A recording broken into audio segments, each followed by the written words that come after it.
So, when I was born on Monday, the 7th of July, 1952, at St Mary's Maternity Hospital, Harbour Magna, Rugby, and in Warwickshire, in England. Apparently, I was born, as I say, on a Monday, and as an old rhyme, my mother used to say that Monday's child is fair of face. Well, my mother said I should have been born on a Wednesday, as Wednesday's child is full of woe. So that would tell you something, wouldn't it? So, to bring my birth into context, what was life like there then in 1952? Well, war rations were still on. They ended on the 4th of July 1954. National service was still in. That's when men of a certain age, if they weren't at university or an apprenticeship or something, were called up. And that ended in 1963. And the last London tram ran on the 6th of July 1952, the day before I was born. So that was significant, wasn't it? And the death of Eva Peron in Argentina. Now, who's Eva Peron? Well, if you've ever seen the musical Don't Cry for Me, Argentina, well, that was it, a very famous person. She died at the age of 33, rather tragically. She actually died of cancer, I think. And but so that was the main events around. My mother, after my birth, which she later told me, I was even born awkward. So those that know me probably wouldn't be surprised about that. Being told she had a baby boy, she thought, am I glad or am I sad?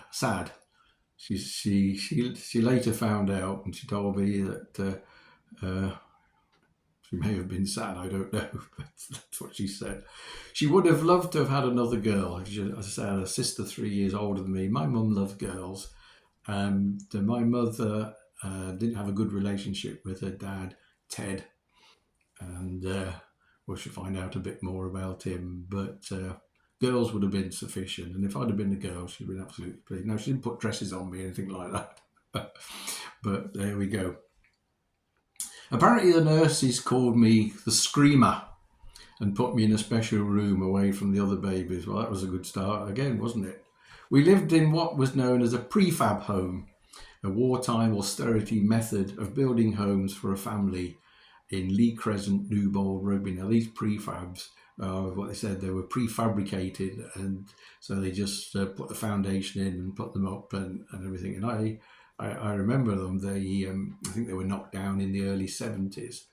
But they were quite good. People lived with them in them for many, many years.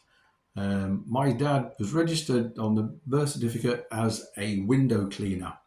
So I've seen a picture of him, and he used to do his rounds were around Winfield Street and East Street and around there.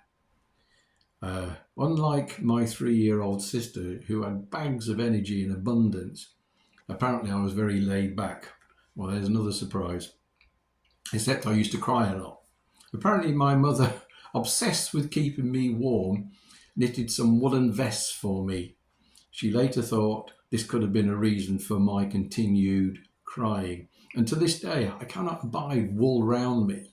It just sort of irritates me. I just can't have it. So she may have had a point there. And one day, my crying got too much for her, for my mum. And so she picked me up. She threw me back into the cot. The bottom of the cot fell onto the floor. And apparently I was quiet for quite a long time after that. Well, again, I wouldn't be surprised at that. My mother said she never knew she had one child until she had two children. And I think that might be true. Well, she certainly had that with me. My grandmother, that's my mum's mum, looking at me for the first time, said, Ted. That's my granddad. We all called him Ted. Never called him granddad in his life. A reference to my granddad, my mum's dad, who for some reason we always called Ted, as I said, whose shadow of life considered very selfish, thoughtlessness, tendency to be lazy, was to follow me for quite so many years.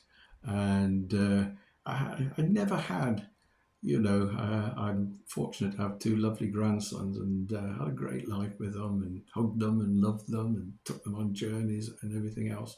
It was never the case with my granddad. Not only, obviously, my other grandparents had died long ago, so I only had one set.